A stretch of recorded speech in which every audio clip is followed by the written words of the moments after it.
येन तस्मै श्रीगुरुवे नमः। नमो विष्णुपादाय राधिकाय प्रियात्मने श्रीमद्भक्तिवेदान्तनारायणी श्री कृष्ण चैतन्य प्रभु नित्यानंद श्री अद्वैत गदाधर शिवासादि गौर भक्त वृंद। हरे कृष्ण कृष्ण कृष्ण हरे हरे, हरे राम राम राम। मैं सर्वप्रथम अपने गुरुपाद पद्म परम आराध्यतम नित्रीला प्रविष्टम विष्णुपाद अष्टतर शत श्रीमद् भक्ति वेदांत नारायण गोस्वामी महाराज जी के चरण कमल में अनंत कोटि दंडवत व्याकरण करता हूँ तथा श्री श्री राधा विनोद बिहारी जी के चरणों में अनंत कोटि दंडवत व्याकरण। मामा वो किताब दे दो। कल हम लोग कथा श्रवण किया कि चैतन्य चरितामृत का मोटा वाला चैतन्य चरितामृत का कथा श्रवण किया। तो क्या कह रहे थे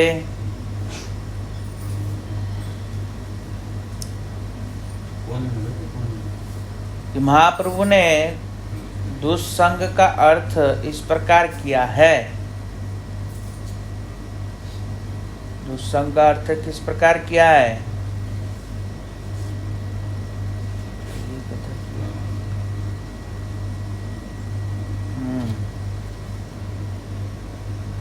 हम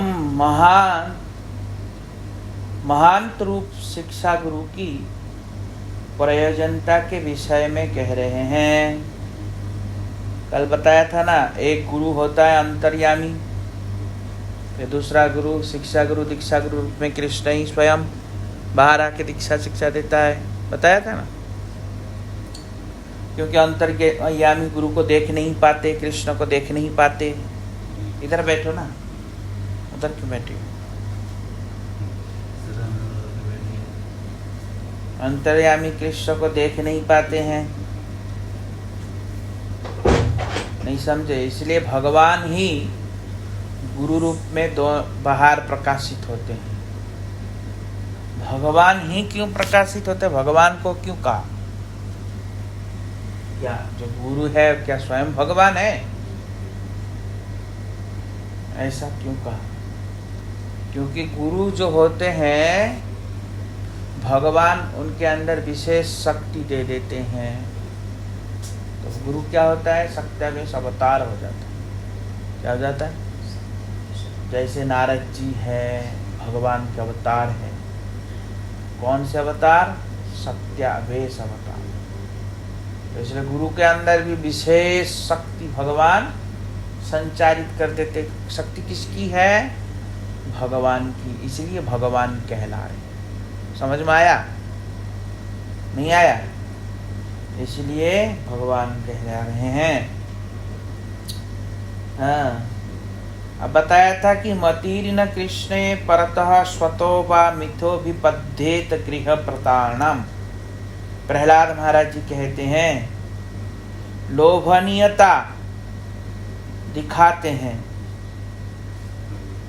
भगवत सेवा के परम लोभनीयता दिखाते हैं, और भी भगवत लीला कथा आदि सुनकर जीव को इतना आनंदित करते हैं जिससे उसके हृदय की दुर्वासना क्रमशः क्षीण हो जाती।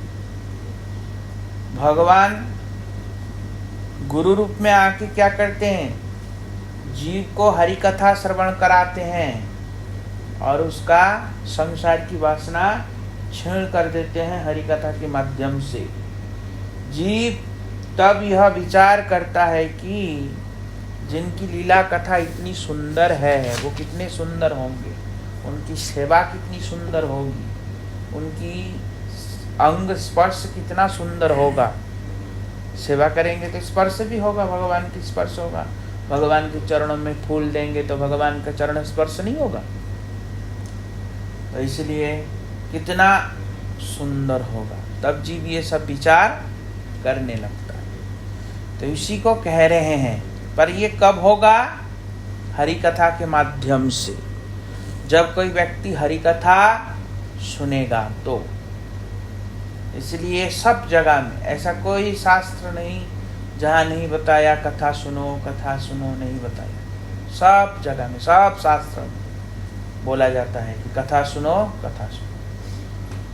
क्योंकि रुक्मणी की विवाह कृष्ण से हुआ, रुक्मणी का प्रेम कृष्ण से हुआ। कैसे हुआ?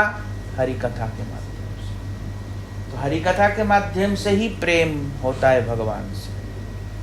तो इसलिए कह रहे हैं, हाँ, महापुरुष की कृपा से और लीला कथा के माध्यम से जीव की बहिर्मुखता दूर हो जाती है तथा जीव क्रमशः भक्ति पथ पर अग्रसर होता है। यह होता है किसके वजह से? महापुरुषों की कृपा की वजह से। इसलिए सत्संग का परित्याग करके बुद्धिमान व्यक्ति,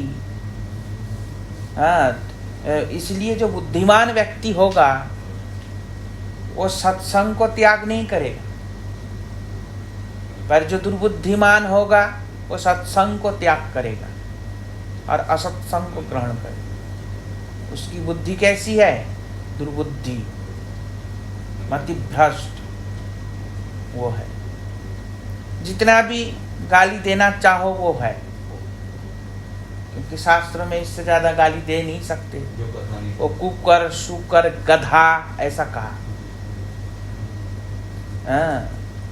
रामायण में कहा, जिन कर्ण हरि कथा सुनी नहीं काना रंध आए भवन समान, उनके कान के ना सांप के बिल के समान।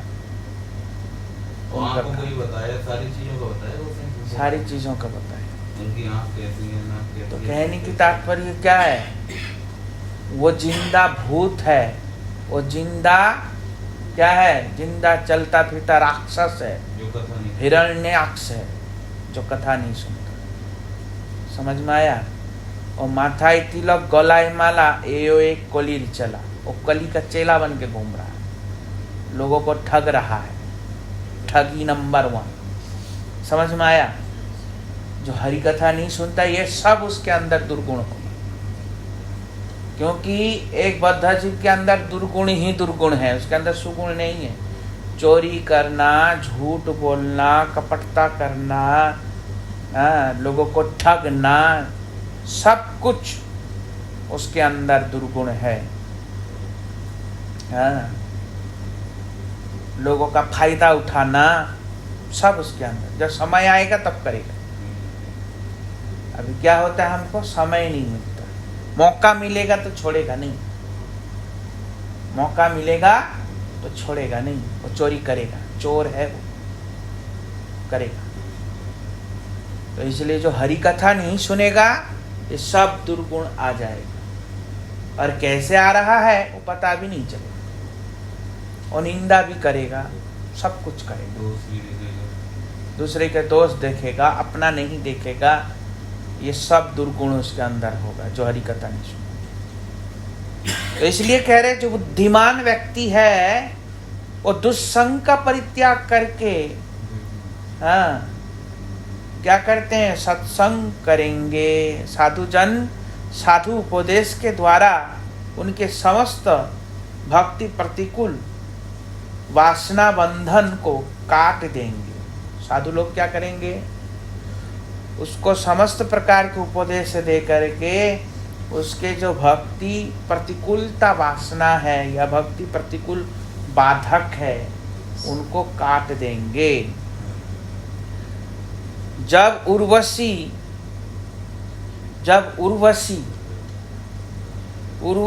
पुरुरवा का संग त्याग करके चली गई। नहीं समझ रहे? उर्वशी जब पुरुरवा के संग का परित्याग करके चली गई, तो उस समय क्या हुआ? उस समय वासना में अंध होकर के वो छटपटाने लगा। कौन? पुरुरवा। और तत्पश्चात जब उनका विवेक उदित हुआ, तब उन्होंने असत्संग के परिमाण को समझा। उससे पहले विवेकहीन था। उससे पहले क्या था? ये उर्वशी स्वर्ग की अप्सरा है। कौन है? स्वर्ग की अप्सरा है उर्वशी। नहीं जानते हैं? उर्वशी स्वर्ग के अप्सरा। हाँ, इन्होंने पुरुरवा बुद्ध के पुत्र है। बुद्ध है ना, उसका पुत्र नाम पुरुरवा। उसके साथ बहुत दिनों तक रहा और जब उर्वशी छोड़ के भाग गई तब एकदम पागल जैसे हो गया, मति भ्रष्ट हो गया उसके संग के बिना। कामनाओं से वशीभूत था पुरुरवा। इसीलिए जब उसको कई सालों के बाद जब उसके बुद्धि जागृत हुआ तब उसको समझ में आया ये असत्संग है। ये क्या है? स्त्री संग करना असत्संग है। ये समझ में आया उसको।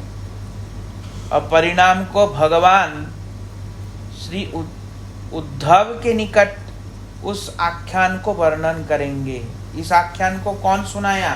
भगवान ने उद्धव को सुनाया। उर्वशी और पुरुरवा की जो कथा है भगवान ने उद्धव को सुनाई और कहा असत्संग का त्याग करना चाहिए। सत असत को जानने वाले विवेकी जनों की स्त्री संग और स्त्री संग के संग का दूर से ही परित्याग कर संसार से विरक्त भक्त जनों का सभी प्रकार से सदा संग करना चाहिए। पर हम लोग क्या करेंगे? साधु संग त्याग कर देंगे, स्त्री संग नहीं त्याग करेंगे। संसार के लोग क्या कर रहा है? साधु संग कौन सुनना? हमारे वैसे तो शिष्य बहुत बन गया, पर कितने सुनने आ रहे हैं? कितने आ रहे हैं? तो इसलिए वो लोग सब संसार में स्त्री पुरुष संग कर रहा है, तो उनको कहाँ ये सब चीज में मन लगेगा? हाँ, तो उन्हीं में लगे हुए हैं, तो उनको कहाँ ये सब में मन लगेगा? इन सब कथाओं में उनकी मन नहीं होगी। हाँ, दुर्वासना हृदय में भरा पड़ा। समझ में आया? आदमी को कितना भी समय मिले पर वो सत कार्य नहीं कर सकता, क्योंकि उसकी वृत्ति नहीं है। असत कार्य करना ही उसका वृत्ति है, सत कार्य नहीं कर सकता। तो इसलिए यहाँ कह रहे हैं, भगवान खुद कह रहे हैं, क्या कह रहे हैं?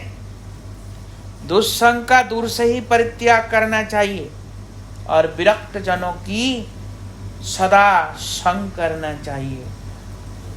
अच्छा, जो लोग नहीं करेंगे ना ऐसे, उन लोगों को बहुत मिर्ची भी लगेगी ये सब कथा सुन के। ये क्यों सुना रहे हैं? और सोचेंगे ये सब हमको ही सुना रहे हैं। नहीं समझ में आया? पर वास्तविकता ऐसा नहीं है, इसमें आ रहा है ऐसा। क्या है? स्वयं भगवान बोल रहे। स्वयं भगवान बोल रहा है, मैं नहीं बोल रहा। कौन कह रहे? भगवान कह रहे। तो इसलिए कथा सुनने से सब चीज की अनुभूति पता चलता है कि हम कितने अच्छे भक्त हैं, कैसी भक्ति हम कर रहे हैं, सब पता चलता है। तो क्या कह रहे हैं? अभिनिवेश वाले साधु विषयों में अभिनिवेश वाले व्यक्ति की भगवत विरुद्धासक्ति का अपने सदुपदेशों से नाश करते हैं। जो साधु के कथाओं में अभिनिवेश अपने आप को करता है, जो कथा के प्रति रुचि दिखाता है, उसका सभी प्रकार के विरुद्ध जो आसक्ति है, विरुद्ध संसार का जो विचार है, वो सब क्या होगा? नष्ट हो जाएगा हरि कथा के माध्यम से। इसलिए महाप्रभु ने दुस्संग का अर्थ इस प्रकार किया है। दुस्संग कहिए केवल आत्मवंचना, कृष्ण कृष्ण भक्ति बिना अन्य कामना। महाप्रभु तो दुस्संग का अर्थ कैसे लगाया? छलयुक्त आत्मवंचक दुस्संग है।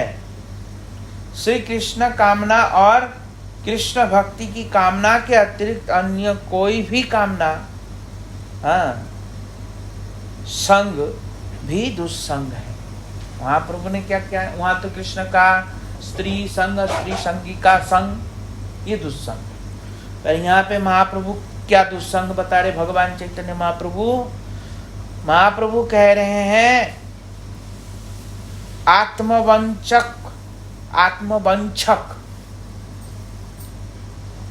अपने आत्मा को वंचना करना दुस्संग है।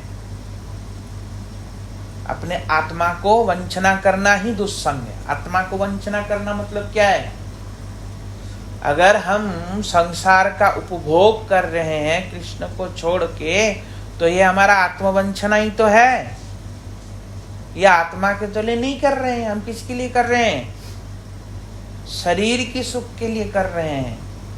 पर शरीर तो नश्वर है, जो मरा हुआ है उसके लिए कर रहे हैं।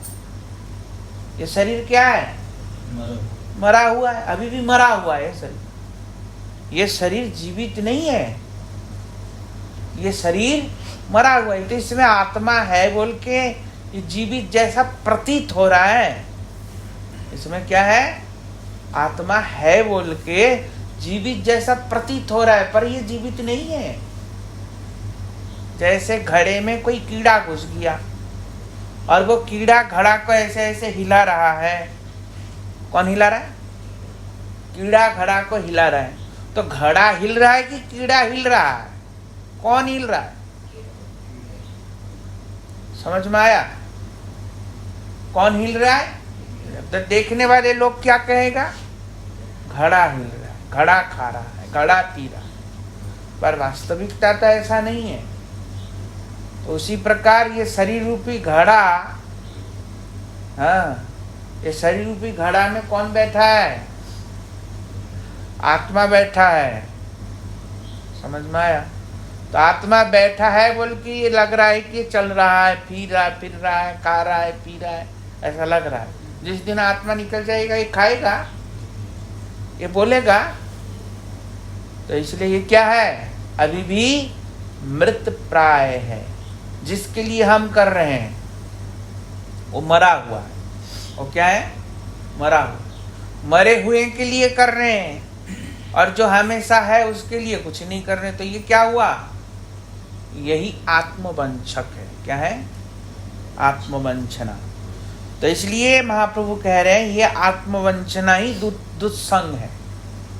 इसलिए कृष्ण की कामना और कृष्ण भक्ति की कामना के अतिरिक्त अन्य कोई भी कामना संग दुस्संग है। अन्य कोई भी कामना, कोई भी संग दुस्संग है। कृष्ण भक्ति की कामना के अतिरिक्त। तो संसार में जो लोग काम कर रहे हैं तो वो सब कृष्ण भक्ति के लिए कर रहा है। किसके लिए कर रहा है? तो सब दुस्संग। क्या है? सब दुस्संग है। असत लोगों अथवा असत वस्तुओं का कुछ समय के लिए शरीर के द्वारा त्याग किया जा सकता है, परंतु मन को उनसे दूर रखना अति कठिन है। मन पुनः उन असत वस्तुओं को और धावित होता है। मन क्या करते हैं? असत वस्तुओं के प्रति धावित होता है।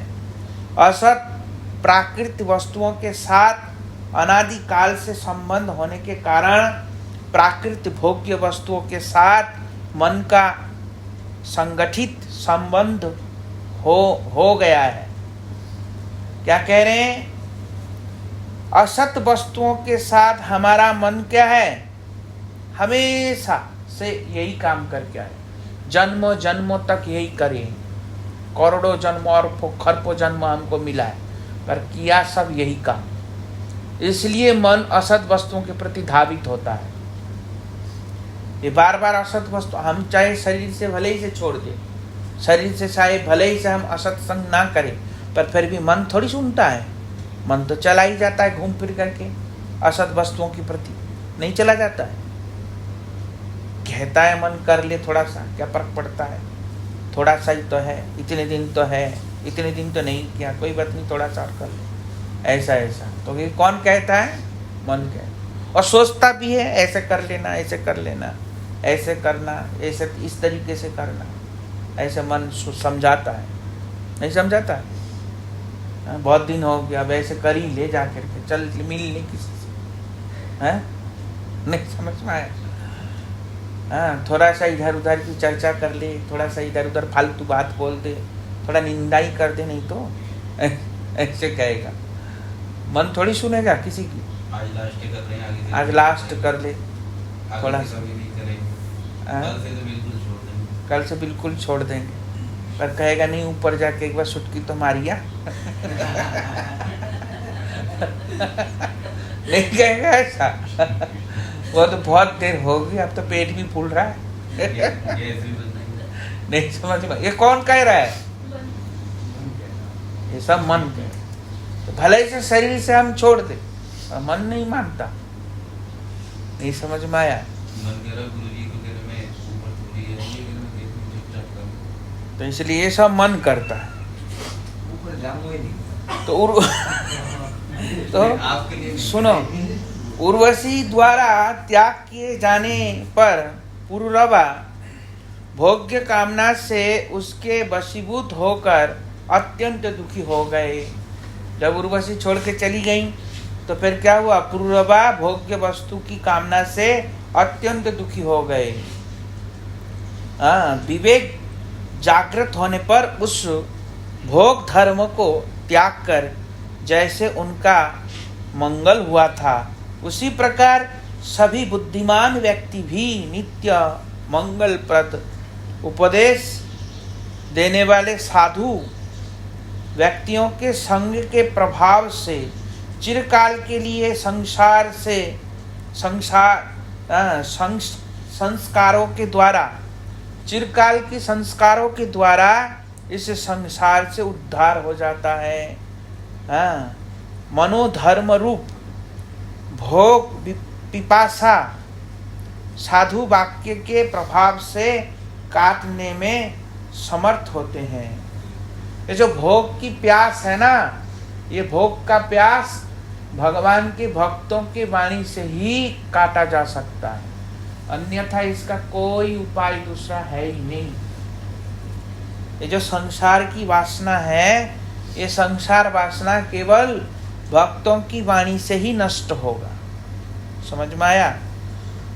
तो इसलिए कह रहे भगवत लीला कथा के द्वारा सर्वोपरि अपनी कृपा के द्वारा इंद्रिय भोग वासना दूर कर सकते हैं।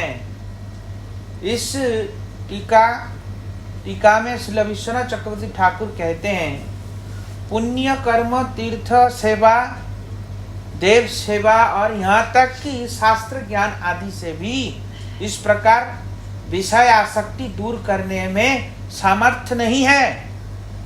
समझ में आया?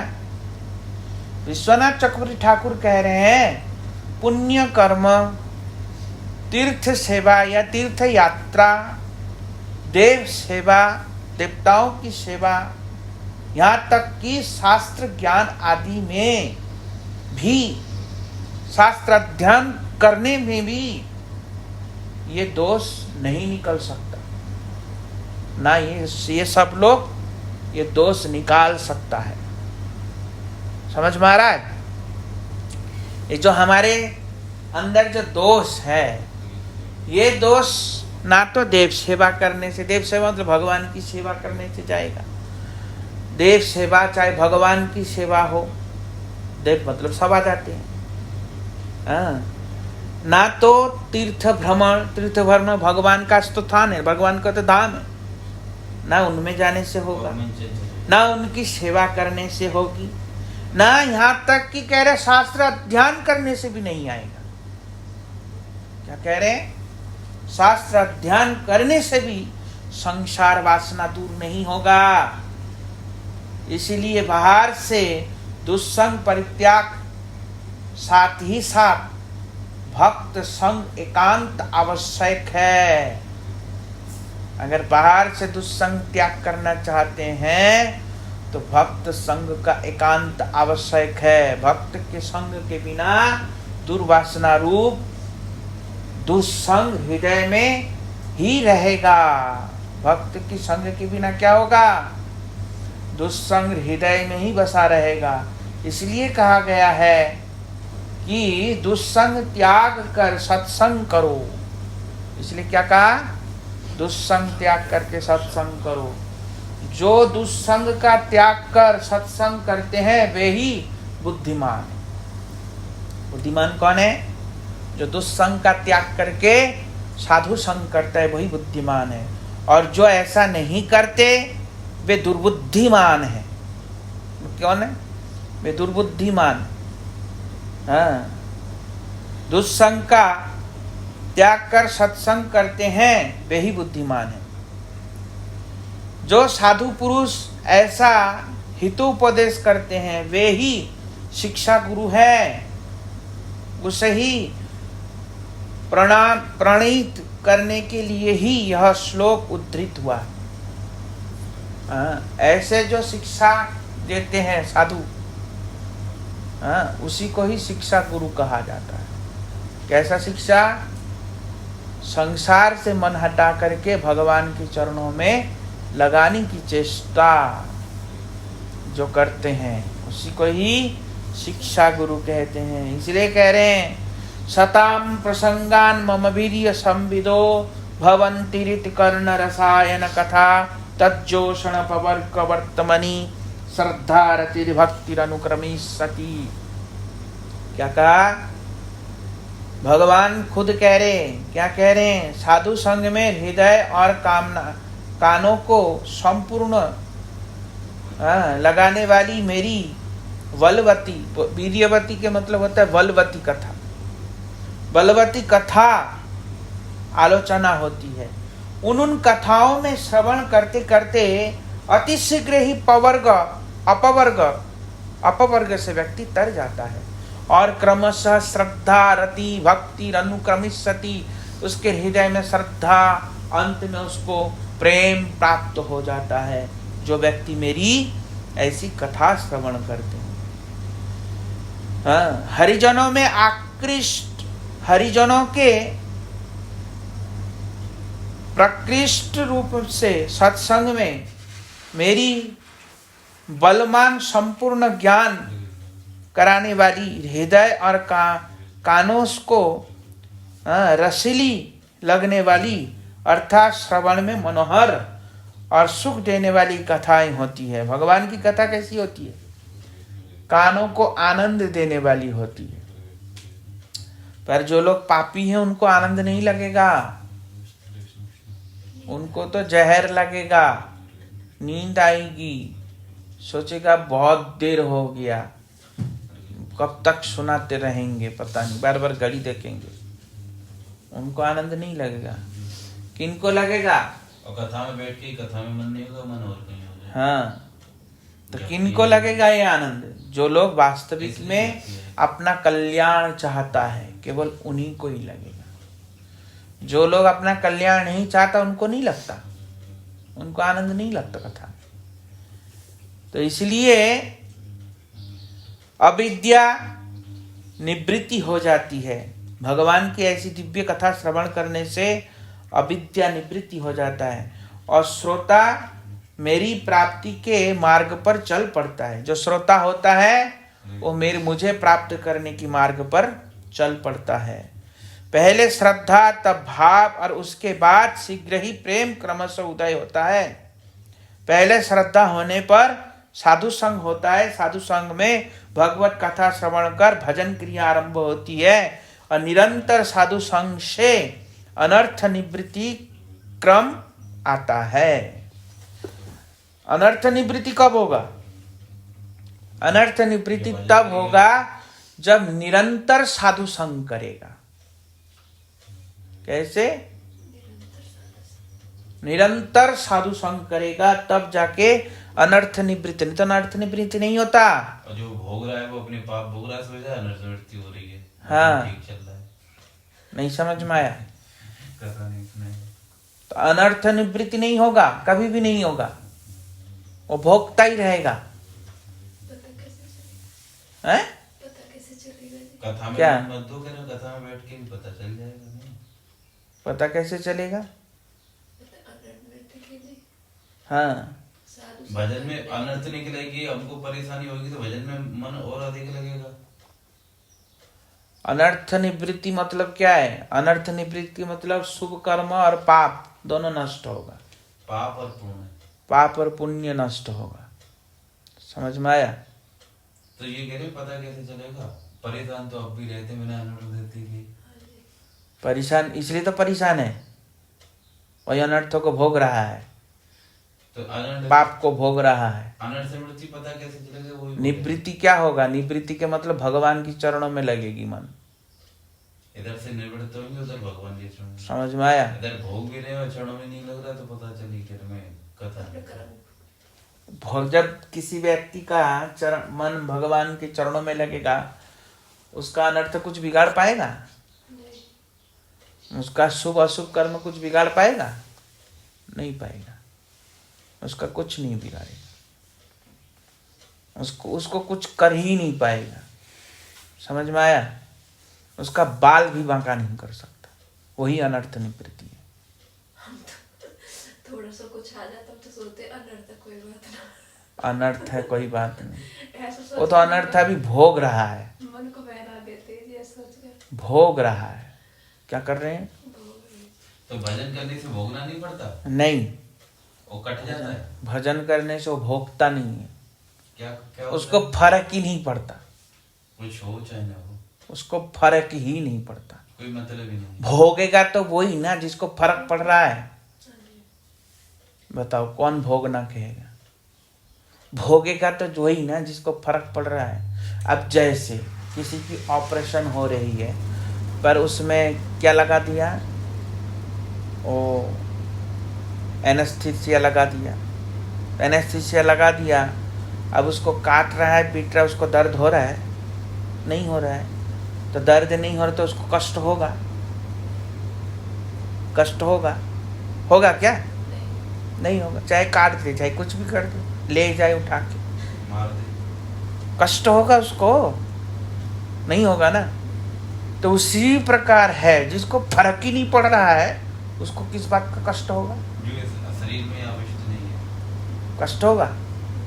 उसको कष्ट ही नहीं हो रहा है तो क्यों दुखी होगा? क्यों दुखी होगा? अभी तक इसी भ्रम में। अब जैसे कल वो माता जी गिर गई थी, रो रही थी, बात बहुत तो रो रही थी कि उनको कष्ट हो रहा था, इसलिए रो रही है। और जब कष्ट ही नहीं होगा, दर्द ही नहीं होगा तो क्यों रोएगी? आंसू आएगा? नहीं आएगा। वही अनर्थ निवृत्ति। समझ में आया? इसके मतलब उनका अनर्थ निवृत्ति हो गई। जिनको फर्क ही नहीं पड़ा किसी बात का, तो इसका मतलब क्या हुआ? अनर्थ निवृत्ति हो गई। क्या समझ में आया? ये कुछ ही बोलते रहते हैं, उदाहरण? जवाब नहीं देते। उदाहरण क्या है? अब जैसे हम लोगों को, हमने वहाँ कितना मंदिर में पैसा लगाया, इतना मेहनत किया, इतना आशा रखा, नहीं रखा, और 1 मिनट नहीं लगा छीनने में, तो हमको क्या फर्क पड़ा? कुछ पड़ा? हम रो रहे हैं, चिल्ला रहे, हाय रे भैया रे मेरा चला। किसी के घर छीन के देखो, फिर पता चलेगा। ये दूसरे के ऊपर अप्लाई हुआ तो हमको कुछ पता नहीं चल रहा है, क्योंकि ये दूसरे के ऊपर हुआ है। कभी अपने ऊपर जब कभी होगा, तुम्हारा घर ऐसे छीन जाए, या तुम्हारा कोई दौलत तुमको मिला और वो छीन जाए, फिर कैसे होगा? तब पता चलेगा। दूसरे के ऊपर बोल देना, वो तो पता नहीं चलता कि हाँ ये ऐसा है, पर जब अपने ऊपर बीतेगी तब पता चलेगा। उधर के में 15-20 लाख रुपए भी लगाया था। तो कहने की तात्पर्य क्या है? तो ये होता है अनर्थ निवृत्ति। क्या होता है? वो चला जाएगा, रहा तो ठीक, नहीं रहा तो कोई बात नहीं। ऐसा जिसका ऐसा हो गया, वो अनर्थ निवृत्ति हो चुका। समझ में आया?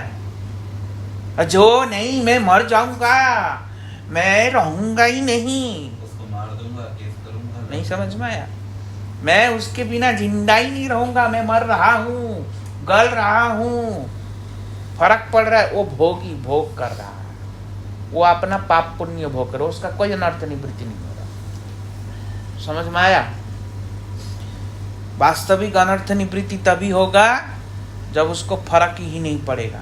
उस परिस्थिति में भी वो भजन करेगा और तीव्र भगवान की भजन करेगा, और तीव्रता से भगवान भी नहीं समझ में आया? यही अनर्थ निवृत्ति का लक्षण है। उसमें फिर निष्ठा आई। प्रहलाद जी को कोई फर्क नहीं पड़ा था। प्रहलाद जी को फेंक दिया, ऊपर से फेंक दिया, अग्नि में जला दिया, फूंक दिया, कितना हाथी से कुचलवाया, उनको कोई फर्क पड़ा? वो डर गए। पांडवों को कितना, ओ मैं मर जाऊंगा, मैं को मार, ऐसा किया कभी? पहाड़ पे से गिर रहा हूँ, फेंक क्यों रहे हो भाई? वो मुझे क्यों फेंक रहे भाई? हम कभी, कल से बिल्कुल तुमको माला दिखेगा ही नहीं, हम नहीं दिखाएंगे माला। प्रहलाद महाराज जी को तो पहाड़ पर हमको कहेगा ना तेरा उंगली काट दूंगा। अगर माला लेके बाहर दिखा ना उंगली, अरे उंगली काटने की तो दूर बात है,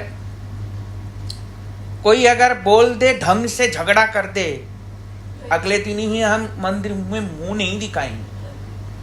अगर ढंग से घर वाले कोई झगड़ा कर दे तो अनर्थ निवृत्ति हो रहा है, कोई अनर्थ निवृत्ति, अपना पाप पुण्य भोग कर रहा है, कोई अनर्थ निवृत्ति नहीं हो रहा है उससे। समझ में आया? जो पूर्व जन्म में पाप करके आया वही भोग रहा है, वो कोई अनर्थ निवृत्ति नहीं हो रहा है। क्या समझ में आया? निवृत्ति का मतलब क्या है? निवृत्ति च प्रवृत्ति, निवृत्ति होगी प्रवृत्ति में आएगा। भगवान ने मुझे तो प्रवृत्ति में तो है ही नहीं, निवृत्ति कैसे हो गया? समझ में आया? प्रवृत्ति में तो है ही नहीं, निवृत्ति कैसे हो गया? एक पैर उठाए नहीं तो दूसरा पैर रखेगा कैसे? समझ में आया? तो निवृत्ति तो तभी माना जाएगा ना जब प्रवृत्ति दिखाई जाए, दिखेगा। जो कष्ट मिल रहे हैं वो, है जो सुख मिल रहा है या दुख मिल रहा है, वो उसके पाप पुण्य बोलता रहा हूँ, वो पाप पुण्य भोग कर रहा है, वो शरणागत नहीं है। और भजन भी करना चाहता है कि नहीं संसार का लोग, तो फिर उसको क्या क्या सोचेगा वो जब कष्ट मिलेंगे तो? भजन करना चाहता है तो ऐसा कष्ट मिलेगा तो उसको कोई फर्क ही नहीं पड़ेगा। समझ में आया? प्रहलाद महाराज जी को कष्ट नहीं मिला, और जो भोग करना चाहता है भजन की आड़ में उसको तो हाँ, प्रहलाद महाराज जी को कष्ट नहीं मिला, उनको कोई फर्क पड़ा? वो चिल्ला देवी कुंती को कष्ट नहीं मिला, उनको कोई फर्क पड़ा? वो चिल्ला भगवान को बुलाएगा, भगवान मुझे कष्ट मिल रहा है। द्रौपदी को बताओ, सोचो एक बार, सोचो किसी आदमी के अगर कपड़ा उतरवा दे सभा में, कितनी बेइज्जती की बात है। और द्रौपदी भरी सभा में, बड़े बूढ़े भी हैं वहां, और कोई बाहर के लोग नहीं है, अपने घर के ही लोग हैं, और सब लोग मिल के उनकी कपड़ा उतरवा रहे हैं। बताओ क्या परिस्थिति हुई होगी, सोच के देखो। तो क्या द्रौपदी ने भक्ति छोड़ दिया या द्रौपदी को कोई फर्क लगा? तो इसलिए निवृत्ति जिस समय होता है उस समय प्रवृत्ति और जागृत होता है। जब अनर्थ ऐसा निवृत्ति होता है ना तो प्रवृत्ति और जागृत होता है। मतलब क्या? भगवान के प्रति अटूट विश्वास और बढ़ता है। तो भक्तों को इसलिए फर्क नहीं पड़ता, क्योंकि भक्त जानता है मेरी रक्षा भगवान कर रहा है तो करेंगे। अब द्रौपदी का वस्त्र हरण करने तो आया था, पर कर पाया क्या? कर पाया? नहीं कर पाया। पांडवों को जला के मारने आए थे, पर जला पाया? मार पाया? भीम को मार रहे थे, नहीं पाया। प्रहलाद को धक्का मार के फेंक रहे थे, पर मर गए प्रहलाद? नहीं मरे। तो इसलिए जिसकी अनर्थ ऐसे निवृत्ति होती है ना, उसको कोई फर्क ही नहीं पड़ता, और ना उसका कुछ बाल बांका होता है। समझ में आया? और संसार के लोग जो अभी माला लिया है उनको कष्ट मिल रहा है तो वो कैसे समझौता करेगा? वो समझौता यही करेगा कि उसका पाप पुण्य भोग रहा है, वो पिछले जन्म में जो किया वही भोग रहा है। माला लेने से क्या अनर्थ निवृत्ति हो जाएगा? उसको तसल्ली कैसे मिलेगी कि ना भाई ये कब छुटकारा मिलेगा, बहुत कष्ट मिल रहा है। और तब छुटकारा मिलेगा जब भजन करेगा। वो भजन ही नहीं हो रहा है उसका। भजन कैसे होगा? हरि कथा सुन के उसको करने से, एज इट इज ऐसा करो तब हो भजन। तो क्या एज इट इज ऐसा कर रहे हैं? जैसे हम कथा सुन रहे हैं वो कर रहे हैं क्या? तो नहीं कर रहे हैं तो भजन ही नहीं हो रहा है, तो क्यों भोगेगा नहीं तुम? पहले मुझे ये बताओ। खूब भोगेगा और भोगेगा। समझ में आया? क्यों नहीं भोगेगा अपना पाप? खुद ही भोगेगा। एज इट इज ऐसा भजन कर रहे हैं क्या जो हम अपना पाप नहीं भोगेंगे, छुटकारा मिल जाएगा? ऐसे थोड़ी। करेगा ना तब छुटकारा मिलेगा, करेगा ही नहीं तो क्यों मिलेगा भाई? क्यों मिलेगा? समझ में आया? तो करो फिर पाओ। हमारे गुरु जी से कह रहे हैं 35-30 मंदिर छीन लिए थे उन्हें, भगवान देवानंद। इसीलिए क्या कह रहे हैं? इसी को अनर्थ निवृत्ति कहते हैं। गुरु जी को भी बहुत तबीयत खराब हुआ, बहुत कुछ हुआ, पर उन्होंने कभी भजन छोड़ा ना, उनको कोई फर्क पड़ा। वृद्धावस्था 90 बरस के हो गए गुरु जी, तब भी इतने जीर्ण शीर्ण शरीर है, तब भी भगवान का प्रचार किया और भक्ति किया। एक दिन भी ऐसा नहीं गया जो भगवान गुरु जी ने भजन छोड़ दी। 1 मिनट भी ऐसा नहीं किया। अब जैसे हमारे परमेश्वरी प्रभु भी है वृंदावन में, हम कभी देखा नहीं कि उन्होंने मंगलारती मिस किया, कभी नहीं देखा। हमेशा उठ जाते थे। कथा कीर्तन कितना करते हैं। कथा कीर्तन करे ना करे, पर उनका भजन हमने देखा। 2:30 बजे रोज उठ जाते, तो इसलिए भजन करते थे, चाहे उनको कितना कुछ हो रहा है। तो क्या उनके भजन में कोई फर्क है? जिनका भजन में फर्क नहीं है वही वास्तविक में उनका ही अनर्थ निवृत्ति हो रहा है। जिनका भजन में फर्क आ जाता है उनका अनर्थ निवृत्ति नहीं हो रहा है, वो अपने पाप पुण्य को भोग कर रहा है। समझ में आया? क्या समझे? वो अपने पाप पुण्य को भोग कर रहे हैं। तो क्या होगा? दुख कष्ट आने से जिनकी वास्तविकता अनर्थ निवृत्ति होता है उसको कोई फर्क नहीं पड़ेगा, वो भजन में और अग्रसर होगा, भजन उसका बढ़ेगा, घटेगा नहीं अनर्थ आने से। समझ में आया? हाँ, भजन में उतराव चढ़ाव तो होता ही है, वो कोई बड़ी बात नहीं। तो उतराव चढ़ाव होगा, पर वो भगवान की भजन कभी नहीं छोड़ेगा। तो इसलिए उसी समय उसकी निष्ठा भी आएगी। क्या आएगी? निष्ठा। भाव से, प्रेम से आविर्भाव होता है। ईश्वरेर स्वरूप भक्त आर अधिष्ठान, भक्तेर हृदय कृष्णेर सतत विश्राम। जो भक्त निरंतर कृष्ण भजन में निमज्जित रहते हैं वे ईश्वर स्वरूप कहे जाते हैं। अब जो भक्त है ना, जो निरंतर कृष्ण सेवा में निमज्जित है, उसी को ही भक्त कहा जाता है और उसको ईश्वर भी कह सकते हैं। समझ में आ रहा है? क्या कह रहे हैं? निरंतर कृष्ण भजन में निमज्जित रहते हैं वे ईश्वर स्वरूप कहे जाते हैं। हाँ, वो क्या हो कहे जाते हैं? ईश्वर स्वरूप कहे जाते हैं। ये प्यार है कि ईश्वरेर स्वरूप भक्त आर अधिष्ठान, ईश्वर स्वरूप में भक्त अधिष्ठान पाते हैं। क्यों? क्योंकि भक्त हृदय कृष्णेर सतत विश्राम, भक्त के हृदय में कृष्ण हमेशा विश्राम करते हैं। कृष्ण का जो विश्राम स्थल है वो है भक्त का हृदय। भक्त हृदय में कृष्ण हमेशा विराजमान रहते हैं। इसलिए ईश्वर की एकमात्र अद्वितीय वस्तु है, वही ईश्वर सर्वशक्तिमान है। भक्त उनके शक्ति जातीय स्वरूप है। भक्त क्या है? भगवान के शक्ति जातीय स्वरूप है। शक्तिमान जातीय वस्तु नहीं, भक्त शक्तिमान वस्तु नहीं है। श्री कृष्ण से संबंधित सेवा वृत्ति भजनशील भक्त में अवस्थित है। इसलिए भक्त रूपी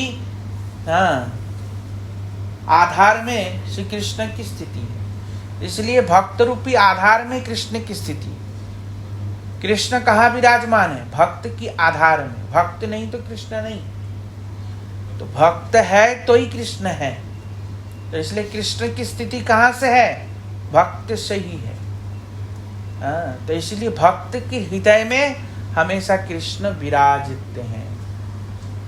कृष्ण की वसति, कृष्ण के स्थान कहाँ है? भक्त का हृदय। इसलिए भक्त हृदय श्री कृष्ण में कृष्ण के विश्राम स्थल तुल्य है। भक्त के प्रेम में वशीभूत होकर श्री कृष्ण सदा केवल आनंद के उपभोग और आनंद प्रदान करने के लिए भक्तों के हृदय में अवस्थान करते हैं। कृष्ण क्या करते हैं? केवल आनंद का उपभोग करते हैं और आनंद प्रदान करते हैं। आनंद का उपभोग भी करते हैं और प्रदान भी करते हैं। इसलिए भक्त के हृदय में ही कृष्ण आनंद लेते हैं और आनंद का उपभोग भी करते हैं और आनंद अनुभव कराते भी हैं भक्तों को। वे भक्त के प्रेम में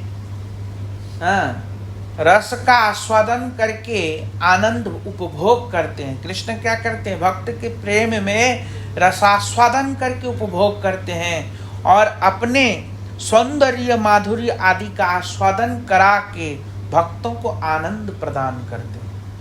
कृष्ण क्या करते हैं? अपने सौंदर्य माधुर्य के द्वारा भक्तों को भी आनंद प्रदान करते हैं।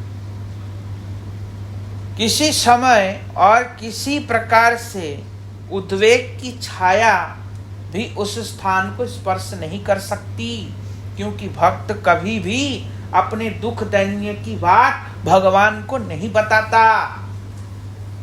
क्या कर रहे हैं? भक्त कभी भी अपने दुख दर्द की बात भगवान को नहीं बताता। इसीलिए कृष्ण वहाँ विश्राम करते हैं, विश्राम कर पाते हैं। संसारिक लोग क्या करेंगे? जरा सा देखना, बहुत गर्मी पड़ रही है, बहुत गर्मी, और 20-25 मिनट के लिए लाइट चली जाए और तब व्यक्ति सो रहा हो, तो सोते सोते ही भगवान को पुकारेगा, हे भगवान लाइट आ जाओ, हे भगवान लाइट आ जाओ, हे भगवान लाइट आ जाओ। ऐसे करेगा कि नहीं करेगा? हाँ, ऐसे करेगा। तो इसलिए हम लोग जरा सा भी सहन नहीं कर पाते, हम तुरंत भगवान को बुलाना। इसलिए हमारे हृदय में भगवान बैठते ही नहीं। वो जानता है ये परेशान कर देगा, यहाँ सोने से कोई फायदा नहीं। ऐसे जगह में जाके सो जहाँ बार बार घंटी ना बजे। विश्राम तो वहीं होगा ना, जहाँ बार बार पकड़ के उठो उठो, ये लाओ, उठो लाओ, ऐसे करेंगे तो कहाँ से नींद आएगी वहाँ? तो इसलिए संसार वालों के हृदय भगवान विराजते नहीं। भगवान कहाँ विराजते हैं? ज्ञानी योगी के नहीं, भगवान केवल भक्तों के हृदय। ज्ञानी योगियों के लिए तो भगवान ने कहा ना योगी हृदय न च, योगियों के हृदय में रहता ही नहीं मैं। भगवान ने तो खुद ही मना किया। ज्ञानियों को मतलब नहीं। हाँ, ज्ञानी योगी एक ही बात है। क्या कहा? न हम तिष्ठामि वैकुंठे ना योगी हृदय न च, यत्र मद्भक्त गायन्ति तत्र तिष्ठामि नारद। जहाँ मेरे भक्त मेरी लीला का गायन करते मैं वहीं बैठता हूँ। तो भक्त के हृदय में भगवान बैठते हैं। भक्तों की कथा, जो भगवान की कथा, वो कहाँ से आता है? भक्तों के हृदय से आता है। इसलिए भगवान उनके हृदय में ही विश्राम करते हैं। और दुनिया की सारी थकान उनके हृदय में लेट के होता है।